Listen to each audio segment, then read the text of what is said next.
오늘은 에레미야의 말씀을 나눌 텐데요. 29장의 말씀을 중심으로 해서 나눠보도록 하겠습니다. 에레미야는 바벨론 포로로 잡혀있는 유다 백성들을 향해서 편지를 씁니다. 근데 이 편지의 내용이 중요한 게 뭐냐면 하나님이 주신 거예요.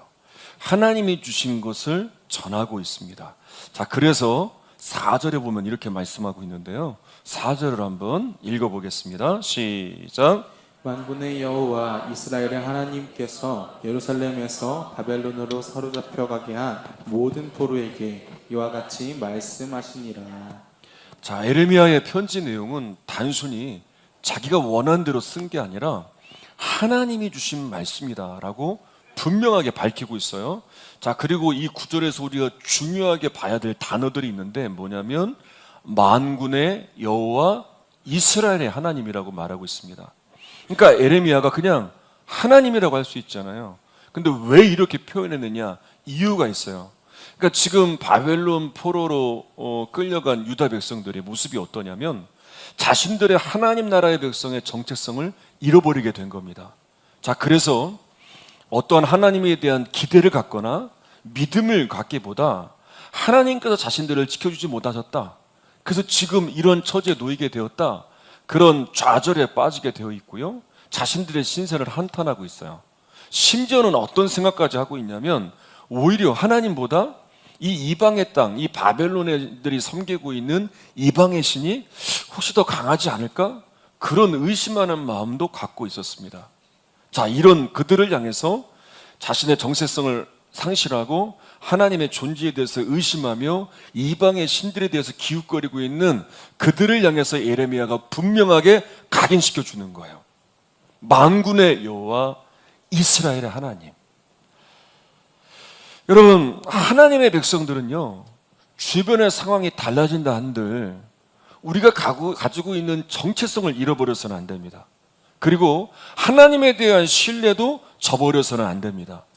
저와 여러분은요, 이미 하나님의 놀라운 구원의 은혜를 경험해 왔습니다. 그때는 너무나 놀라워했어요. 야, 하나님이 정말 나와 함께 하신다.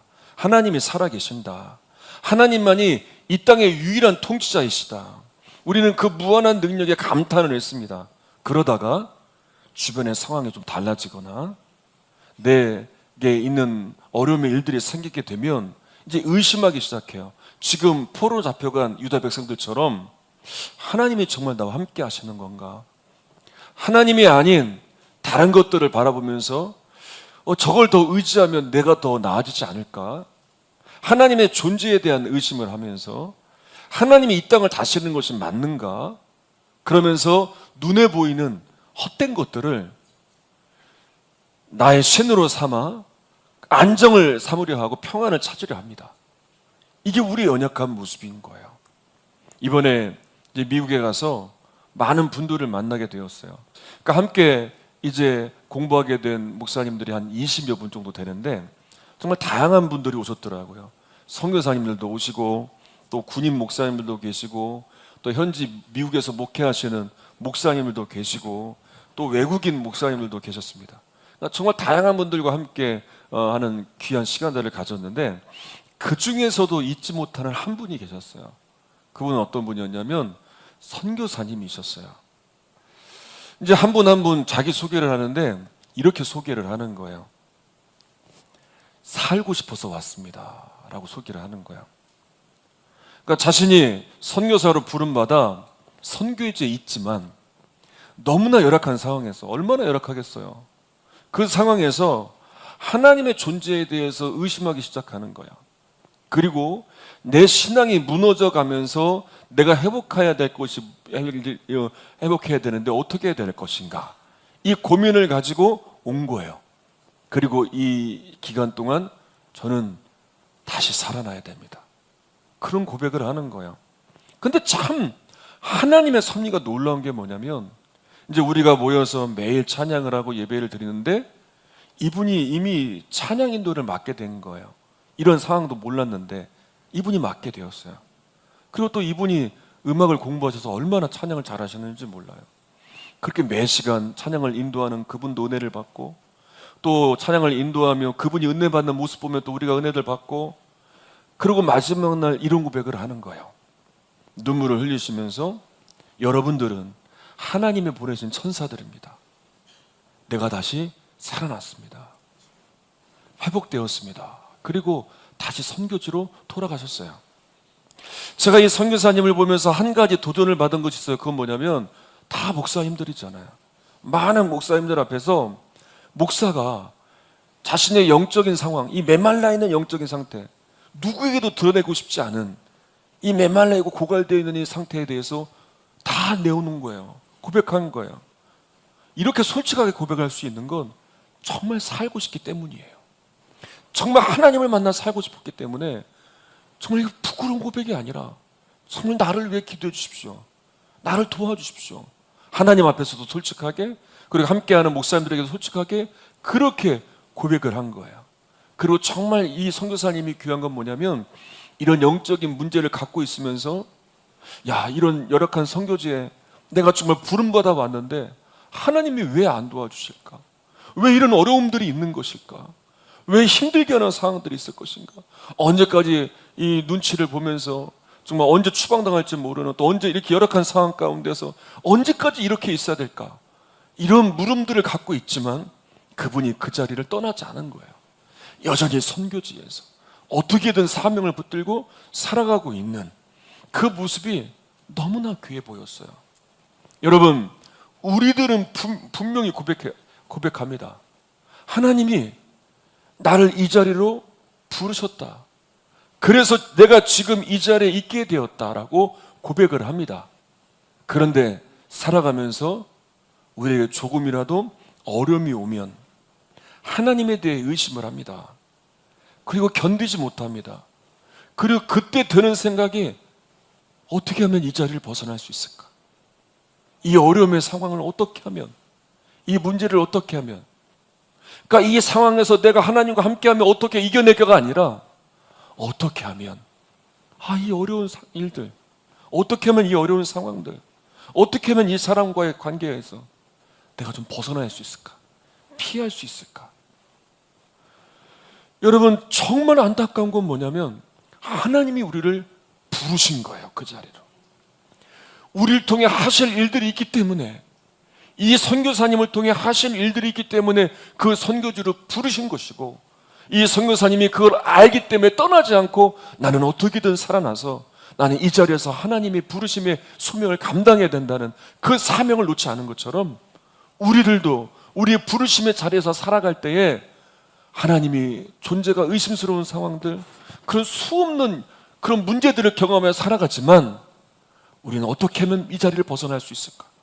우리는 어떻게 하면 이 자리를 떠날 수 있을까가 아니라 어떻게 하면 이 자리에서 나를 부르신 하나님의 부르심을 따라 살아가며 하나님의 영광을 드러낼 수 있을까? 우리는 그렇게 살아가야 돼요. 여러분, 지금 여러분들이 있는 자리가 하나님이 여러분들을 부르신 그 자리예요. 여러분들이 있는 그 가정의 자리, 여러분들이 지금 교회 안에 있는 이 자리, 여러분들이 살아가고 있는 삶의 자리, 여러분들이 그 자리에서 만나는 수많은 사람들, 하나님이 여러분들을 부르신 그 자리, 여러분들이 있어야 될 자리지 여러분들이 떠나거나 벗어나야 될 자리가 아니에요. 어떠한 상황에 처한다 할지라도 우리는 그 자리에서 하나님에 대한 믿음을 회복하는 것이 먼저이지, 하나님의 존재에 대해서 의심하거나 하나님이 왜 이런 상황들을 허락하셨나 하나님께 원망하는 것이 아니라 하나님이 부르심을 믿고 이 자리에서 어떻게 살아가야 될지 하나님께 이 문제를 가지고 나아가 하나님의 도우심을 얻고 하나님의 위로의 능력을 얻어서 우리는 어떻게든 그 부르심의 자리에서 믿음으로 살아내야 돼요. 그때 나를 통해 하나님이 부르신 그 목적대로 하나님이 하신 일들이 일어납니다. 그래서 우리는 분명히 기억해야 돼요. 지금 에레미야가 4절에서 말씀하고 있는 것처럼 그렇게 그 연약한, 그 흔들리고 있는, 의심하고 있는 그 유다 백성들을 향해서 말한 것처럼 우리는 분명히 기록해야 돼요. 만군의 여호와, 이스라엘의 하나님, 만군의 여호와 우리의 하나님이심을 우리는 분명히 알고, 하나님만이 유일한 살아계신 하나님이시지, 이 땅을 다스리시는 분이시지, 나와 영원히 함께 하시는 분이시지, 그분이 나를 통해 행하신 일들을 기억하며 그 하나님만 믿고 부르신 자리에서 믿음으로 살아내야 돼요. 그런 여러분들이 되시기를 바랍니다. 자, 이제 에레미야가 쓴 편지의 내용, 구체적인 내용들을 한번 살펴보도록 하겠습니다. 5절부터 7절까지입니다. 우리 읽겠습니다. 시작. 너희는 집을 짓고 거기에 살며 텃밭을 만들고 그 열매를 먹으라. 아내를 맞이하여 자녀를 낳으며 너희 아들이 아내를 맞이하며 너희 딸이 남편을 맞아 그들로 자녀를 낳게 하여 너희가 거기에서 번성하고 줄어들지 아니하게 하라. 너희는 내가 사로잡혀 가게 한 그 성읍의 평안을 구하고 그를 위하여 여호와께 기도하라. 이는 그 성읍이 평안함으로 너희도 평안할 것임이라. 아멘. 자, 하나님의 말씀은 유다 백성들의 기대와는 완전히 다른 말씀이었어요. 그러니까 한마디로 이야기하면 지금 바벨론의 그 포로로 잡혀있는 상황 가운데서 적응하며 살라는 거예요. 지금 유다 백성들이 기대했던 말은 뭐냐면 하나님께서 구원해 내실 것이다, 그들을 물리쳐 주실 것이다, 뭐 이런 말씀을 기대했을 텐데 하나님은 완전히 반대되는 그 안에서 잘 살라는 거예요. 집도 짓고 농사도 짓고 결혼도 하고 아이도 낳고 그 성읍을 위해서 기도까지 하라는 거예요. 그러니까 이건 완전히 유다 백성들의 기대와는 다른 말씀이었어요. 그러면 하나님이 왜 이런 말씀을 주셨을까? 이유가 있어요. 자, 그 다음에 말씀 8절, 9절 읽겠습니다. 시작. 만군의 여호와 이스라엘의 하나님께서 이와 같이 말씀하시니라. 너희 중에 있는 선지자들에게와 점쟁이들에게 미혹되지 말며 너희가 꾼 꿈도 고지 듣고 믿지 말라. 내가 그들을 보내지 아니하였어도 그들이 내 이름으로 거짓을 예언함이라. 여호와의 말씀이니라. 자, 하나님께서 유다를 곧 회복시킬 것이다, 그렇게 말하는 거짓 선지자들이 있었어요. 그러니까 이 말을 들은 유다 백성들이 흔들린 거예요. 아, 곧 예루살렘으로 돌아갈 것이다. 하나님이 주신 말씀이 아닌데 그들이 듣기 좋은 말들을 전하는 거짓 선지자들의 말을 들으면서 그런 기대를 갖고 있었어요. 그래서 문제가 뭐냐면 모든 걸 다 내려놓은 거예요. 포기한 거예요. 그래서 자신들의 살 집도 짓지 않고 일도 하지 않고 결혼도 하지 않고 자녀들을 낳으려 하지도 않고 그냥 이제 빨리 돌아가기만 기다리는 거예요. 그래서 하나님께서 그들을 향하여 이곳에서 정착하여 살아가야 될 삶의 모습들을 말씀해 주시는 거예요.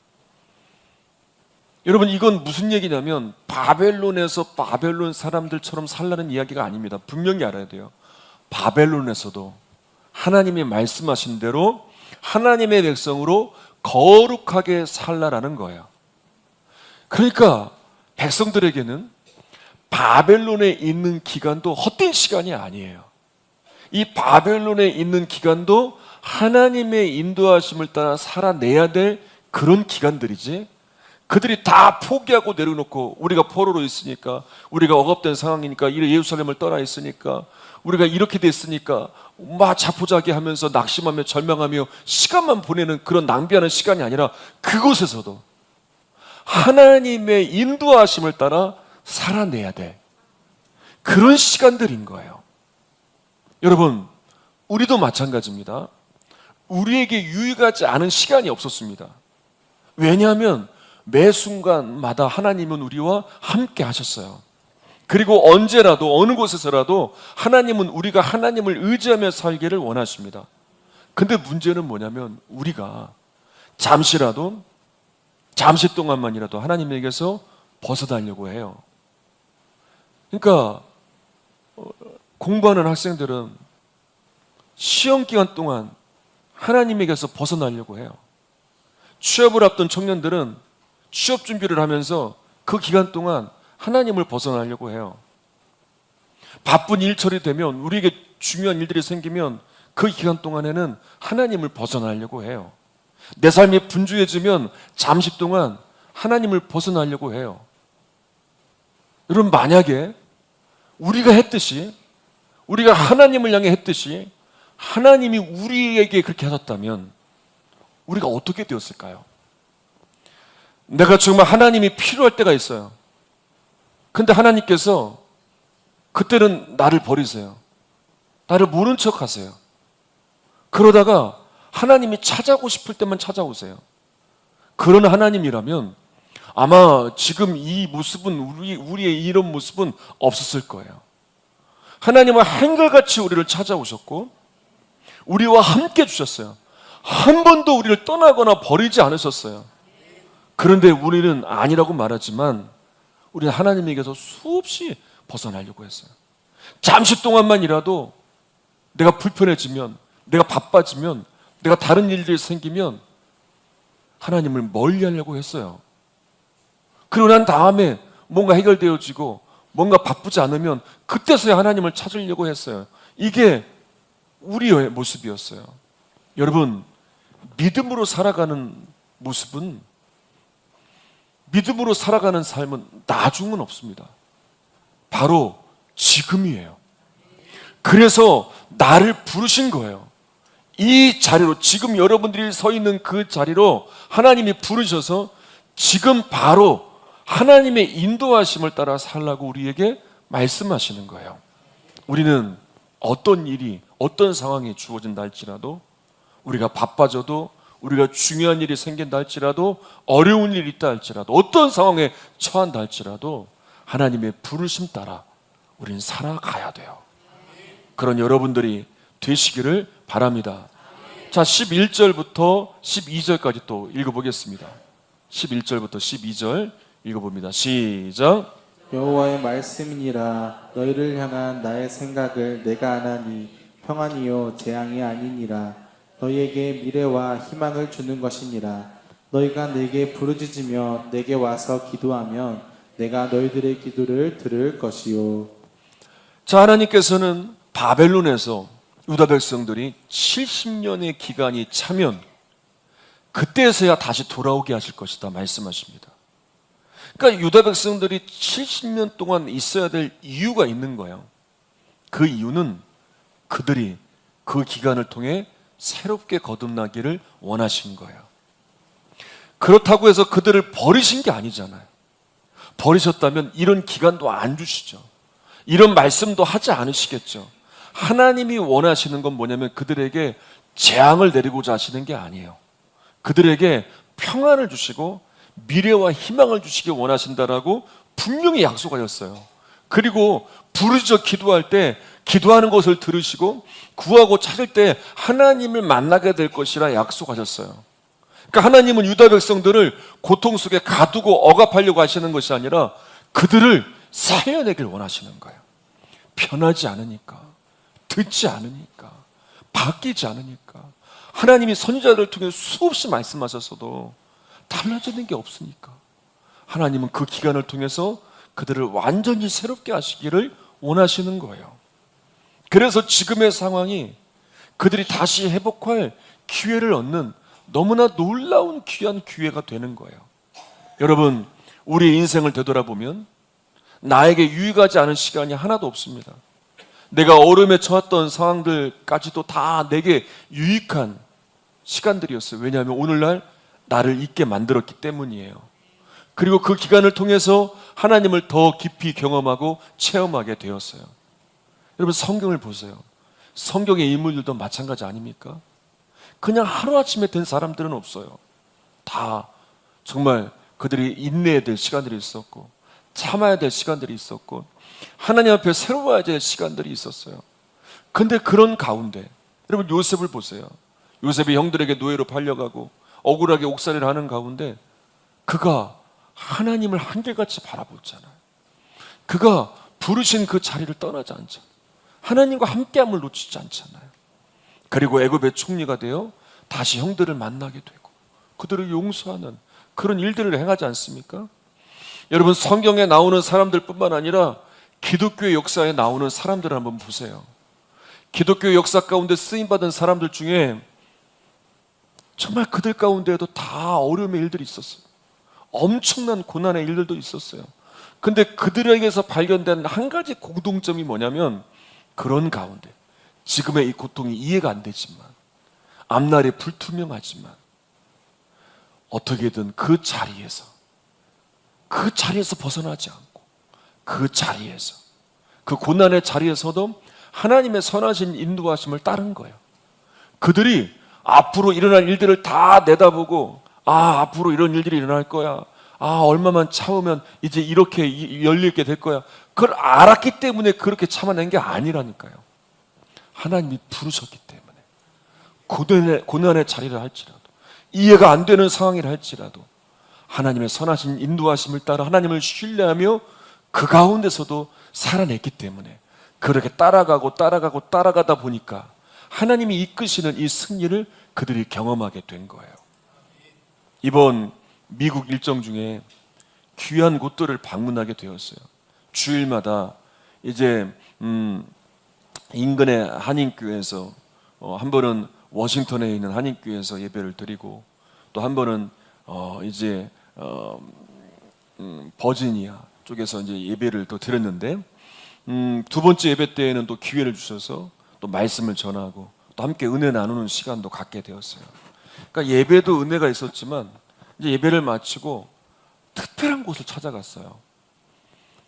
그 중에 한 곳이 한 분의 묘비였어요. 이 묘비가 어떤 분의 묘비냐면 아실는지 모르겠어요. 우리나라 최초의 여자 의사분이 계세요. 박에스더란 분이신데 이분의 남편의 묘비였어요. 그러니까 이 박에스더 선생이 감리교인이었고 이제 선교사님을 통해 훈련을 받아 잘 이제 세워지게 돼서 이제 후원을 받아서 이제 유학을 오게 됩니다. 미국에 그 근처로 제가 있던 그 주변의 근처로 이제 유학을 오게 돼서 거기서 이제 신앙 생활을 하고 또 미국 유학 생활을 통해서 이제 공부를 하게 되었는데 이제 함께 온 이제 남편이 있었는데 이 남편분의 이름이 박여선이었어요. 그러니까 이분이 그 당시가 날짜를 보니까 1894년이에요. 그러면 1894년에 아니 아내를 위해서 모든 걸 다 내려놓고 유학길을 떠나는 아내를 위해서 그 뒷바라지 하러 온 거예요. 지금도 대단한 거지만 그 당시에는 정말 있을 수 없는 일이었죠. 근데 이분이 와서 아내분의 뒷바라지를 하다가 안타깝게도 미국 땅에서 결핵에 걸려서 이제 하나님의 부름을 받게 된 거예요. 그분의 묘지를 찾아가게 되었어요. 이분의 묘비가 오랫동안 알려지지 않았다가 이제 한 목사님에 의해서 이게 진짜 발견이 된 거예요. 가 보니까 공동묘지에 한 곳에 이 묘비가 이제 엎어져 있어갖고 땅에 이렇게 묻혀져 있었어요. 그걸 찾은 거예요. 그리고 이분에 대해서 좀 연구를 하면서 이분의 삶이 참 귀하구나 그러면서 이제 기념비를 이제 세우게 되었는데 그 사진을 한번 찍어왔거든요. 예. 이게 이제 기념비고요. 나중에 세운 기념비고요. 그 다음 사진을 보면 이게 눕혀져 있는 묘비예요. 아무도 알지 못했던, 찾지 못했던, 오랜 시간 동안 찾지 못했던 그 묘비예요. 영어로 쓴. 거기에 말씀이 적혀 있었는데 마태복음 25장 35절의 말씀이 적혀 있었어요. 내가 나그네 한번 같이 읽어볼까요? 시작. 내가 줄일 때 너희가 먹을 것을 주었고 목마를 때 마시게 하였고 나그네 되었을 때 영접하였고. 영접하였고. 그러니까 이 말씀에 적혀져 있는 걸 보면 아마 모르긴 해도 이분이 낯선 땅에서 정말 이분도 하나님을 믿는 분이었거든요. 하나님의 은혜가 넘쳐났기 때문에 그 어려운 시간들을 이겨낼 수 있었던 거예요. 미국에서 만난 분들이 한결같이 정말 외로움 가운데 있는 분들을 많이 만났어요. 아까 말씀도 드렸지만 선교지에서 곳곳에서 정말 외로움 가운데 부르신 자리에서 하나님의 길을 가고 있는 선교사님들, 그리고 미국에서 목회하시는 여러 곳에서 목회하시는 또 이민교회도 하고 또 현직교회 담임도 하고 계시는 그 외로움 가운데서도 목회하고 계시는 목사님들, 또 이국 땅에 건너와서 이민 생활을 하면서 또 그런 외로움 가운데에서도 신앙을 지켜가고 있는 성도님들, 이런 분들을 하나님께서 만나게 하시고 또 이런 이야기들을 듣게 하시고 또 그 묘비를 방문을 해서 또 그렇게 외로운 가운데에서 살아간 이 박여선 그 분의 또 묘비도 가게 하시고 이분들을 보게 하신 하나님의 분명한 이유가 있었어요. 다 이분들은 자신들이 부르신 그 자리가 정말 외롭고 힘들고 어렵지만 하나님이 부르셨기 때문에 그곳이 낯선 이국 땅이든 선교지이든 어디든지 간에 하나님이 부르셨기 때문에 여전히 힘든 문제들도 안고 있고 여전히 어려운 상황 가운데 살아가고 있지만 하나님의 나를 그곳에 부르셨기 때문에 여전히 믿음으로 살아내고 있더라고요. 그런 분들을 만나면서 정말 많은 은혜를 받게 되었어요. 여러분, 우리들도 하나님이 부르신 자리에서 지금 살아가고 있어요. 여러분들은 지금 어떻게 살아가고 계세요? 하나님이 여러분들을 부르셨는데 지금 그 자리에 부르셨는데 어떻게 살아가고 계세요? 가서 보니까 정말 그런 상황 가운데에서 그렇게 부르심 따라 살아가는 그분들이 정말 멋져 보이더라고요. 어떤 때는 부러워 보이더라고요. 여러분, 우리는 그보다 더 어떻게 보면 더 안정되고 더 환경도 좋은 환경 가운데 있는데 여러분, 우리는 지금 어떻게 살아가고 있습니까? 이 자리에서 하나님의 나와 함께 하시지, 하나님의 나를 통해 역사하실 일들이 있지, 그런 믿음의 결단을 갖고 그렇게 하나님과 함께하며 살아가고 있습니까? 아니면 하나님 왜 나를 여기에 부르셨습니까? 하나님 왜 이런 사람들을 만나게 하셨습니까? 이 자리 좀 떠나고 싶습니다. 이 자리 좀 비켜가고 싶습니다. 하나님, 좀 더 평안한 자리로 불러주세요. 좀 더 내가 원하는 사람들을 만나게 해주세요. 여러분, 그렇게 하나님 앞에 하소연하고 있지 않아요? 마치 지금 유다 백성들이 이 포로 기간 동안 그들이 변화되고 세워지기 위하여 하나님이 그 기간을 허락하신 건데 그런 하나님의 섭리를 모르고 하나님 왜 우리를 이렇게 고통 속에 있게 하셨습니까? 그러면서 하나님의 존재를 의심하면서 이 땅에 이방의 신이 더 낫지 않을까 생각하고 있는 그들처럼 우리들도 역시 그렇게 연약한 모습은 보이고 있지 않습니까? 여러분, 중요한 건 하나님이 나를 부르셨어요. 지금 여러분들이 있는 그 자리에 하나님이 여러분들을 그곳에 부르셨다는 거예요.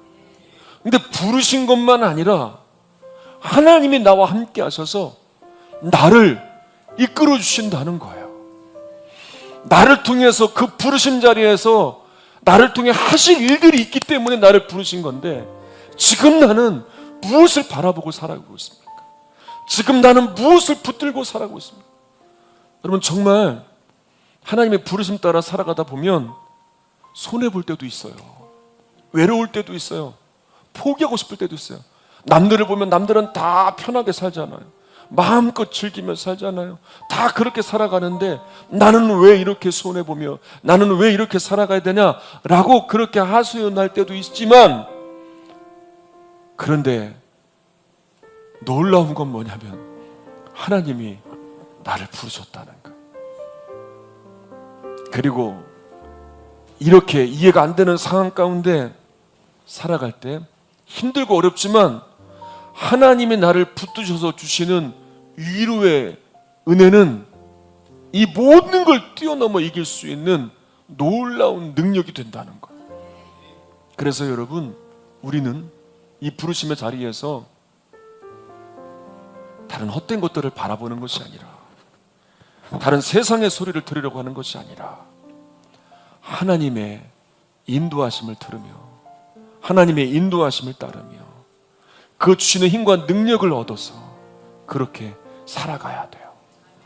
그 선교사님이 다시 선교지로 힘을 얻어 돌아가서 그곳을 살려내기 위해 그 사명의 길을 걸어가는 것처럼 그 낯선 그 이국 땅에서 이제 자신의 사명이 무엇인지 분명히 알고 아내를 따라 아내가 공부할 수 있도록 또 돌아와 선교할 수 있도록 뒷바라지하며 자신의 생명을 희생하기까지 헌신했던 그 박여선, 이름도 알지 못하는, 그 존재도 알지 못했던 그런 분들이 그렇게 그 자리에 섬겼기 때문에 그런 일들이 일어난 것처럼, 또 낯선 이웃 땅에서 지금도 여전히 복음을 전하고 있는 선교사님들, 목사님들, 또 성도들이 있는 것처럼 우리도 이곳에서 부르신 자리에서 하나님의 인도하심을 따라 살아가야 돼요. 그런 저 여러분이 되시기를 바랍니다.